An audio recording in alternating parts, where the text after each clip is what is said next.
Hello, and first and foremost, before we get started, I just wanted to say thank you for joining me in this training. The goal behind this training is that it will provide you with all the basic information that you'll need to start to grow a successful tutoring business of your own. I know when I started my tutoring business just over 8 years ago, I made an awful lot of mistakes. I ended up with half a dozen different websites that I didn't need. I signed up to advertising that was irrelevant and didn't help at all. In fact, one of them was a scam and it cost me nearly £13,000. The number of mistakes I've made over the years, hopefully you will be protected from making those mistakes.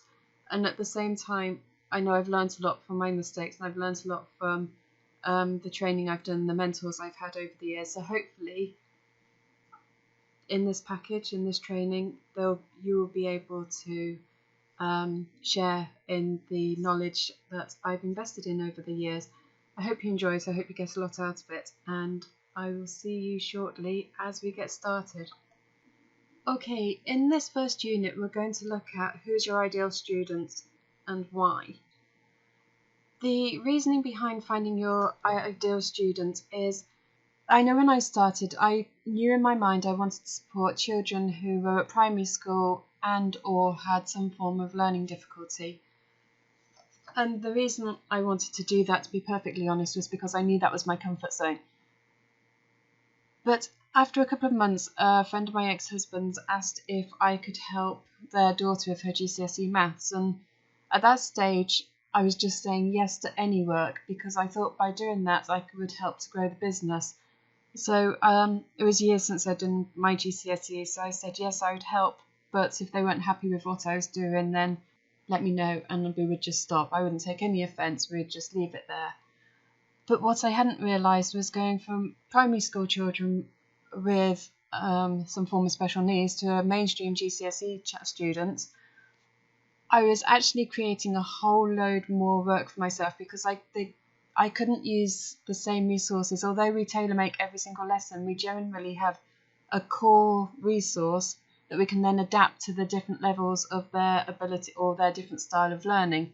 So two extremes, the curriculum that they were following, what they needed to learn was just so completely different, it didn't make sense. So what you need to do is be really focused on who it is that you want to tutor, and then do a really good job of supporting them.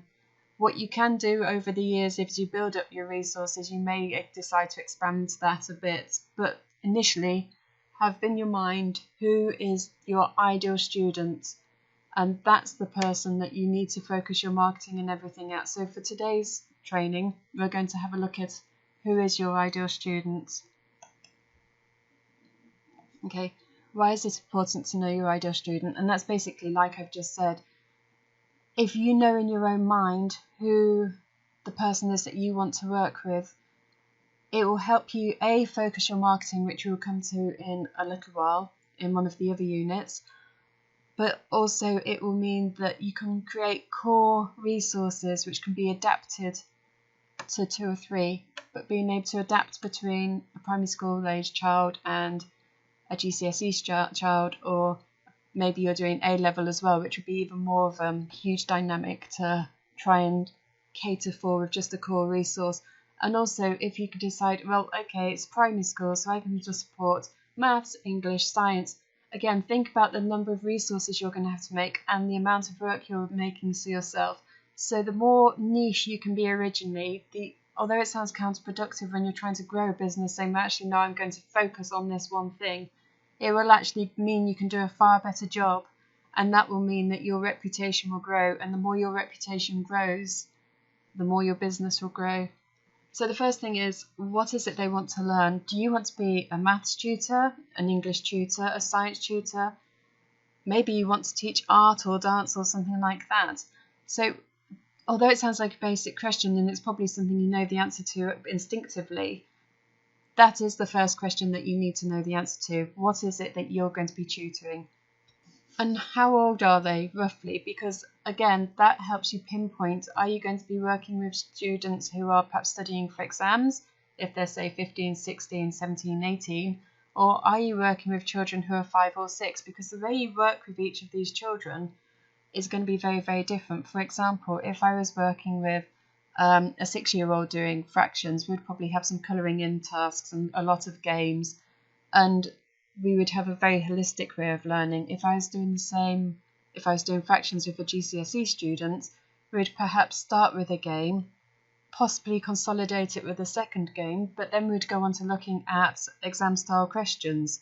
And also with the younger child, it may be just kind of recognising what's a quarter, what's a half, whereas with the older child, it's more likely to be far more advanced than that. So have an idea roughly what sort of age group it is that you're going to be working with. It could be that you love working with young children, but you're not so keen on working with teenagers, or vice versa. It could be that you get on really well with and build a really good rapport with a teenage child, but working with a younger child would just be completely out of your comfort zone. Or it could be that you're working with an adult. So have an idea what it is they want to study and how old they are. Okay, how do they learn?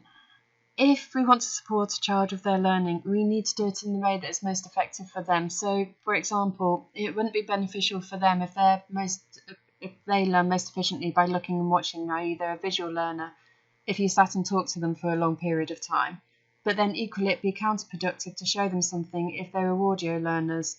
So, in order to establish how the student learns best, talk with them and involve them in trying to establish the optimum way to support them, and understand what learning style is best for them and what best suits their needs. If you can remember this throughout all the tutoring that you ever do, it will be one of the biggest benefits that you can do to offer the students. There's 4 ways that a person can learn, and these are normally referred to as learning styles. There's visual learners, audio learners, tactile and kinesthetic learners. Each of these experiences will create a memory for the child to be able to recall at a later date. Regardless of what the child's learning style is, if you can expose them to a variety of experiences within each activity, they'll be more likely to recall the information at a later date. Each time we do something, we create a memory in our brain. When we need to recall this information, our brain looks for those memories, making the information available to us. Therefore, the more memories we can produce when we're learning something, the more likely it is that we'll be able to recall the information when we require it. Typically, in a classroom situation, the teacher or lecturer will talk to the class on the given subject. It might be followed up with a group discussion and completed with a written task of some description. For some children, this will be insufficient. They will need a more interactive route into learning, like those used by the kinesthetic learner. If we can use all 5 senses, most children will be unable to thrive until they've determined what their ideal learning style is. Okay, visual learners are... A visual learner is created when a child creates a memory from something they've seen. They don't necessarily need to interact with it on a deeper level. Okay, so examples of this would be kind of like wall charts, so that the child is able to make a visual association with it. There are numerous examples in the environment, such as words and numbers in various places. Or you could use things like calendars, catalogues, menus, timetables for buses and trains, newspapers, TV guides, etc. Audio reminders, or audio techniques, are created when a child creates a memory from something that they've heard. So this may be in the form of something they've been told or something they hear themselves saying.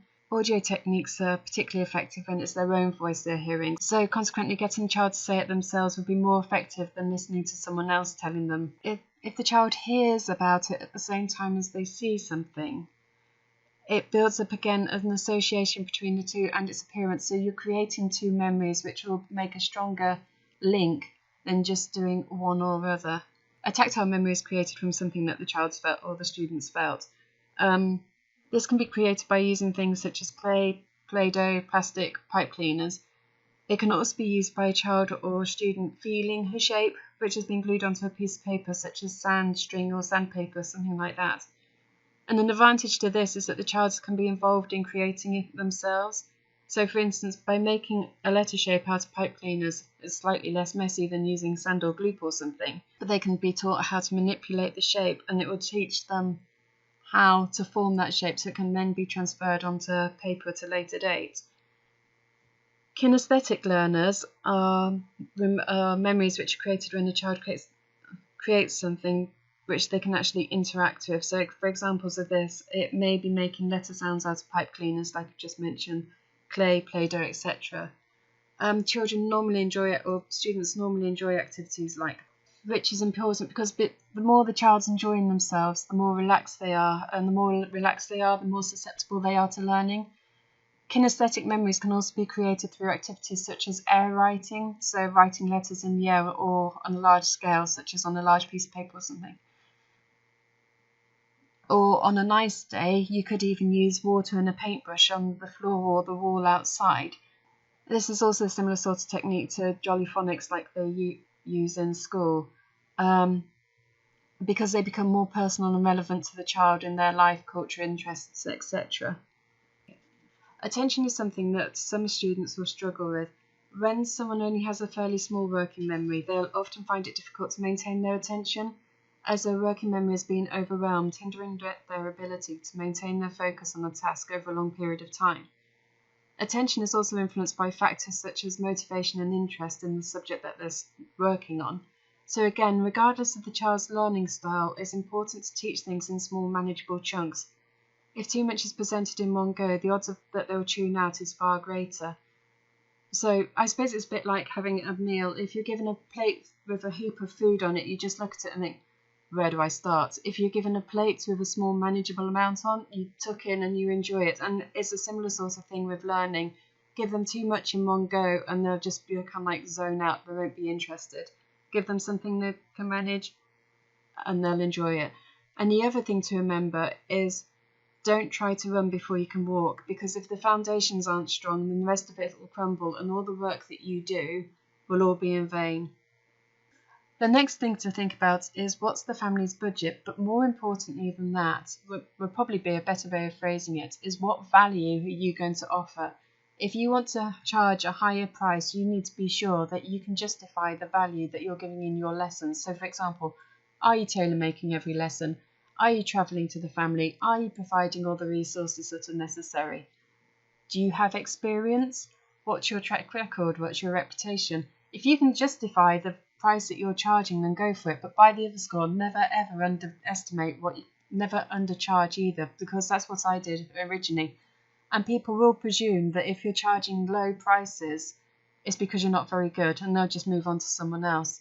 So think about what it is that you want to charge. Where do they live? If you're going to be doing online lessons, this isn't of importance. But if you're going to be travelling to the family, or you expect the family to travel to you, you need to work within a certain geographic location, because if I say live in the north of Scotland, I don't want to be advertising to people in Cornwall, because that just wouldn't make sense.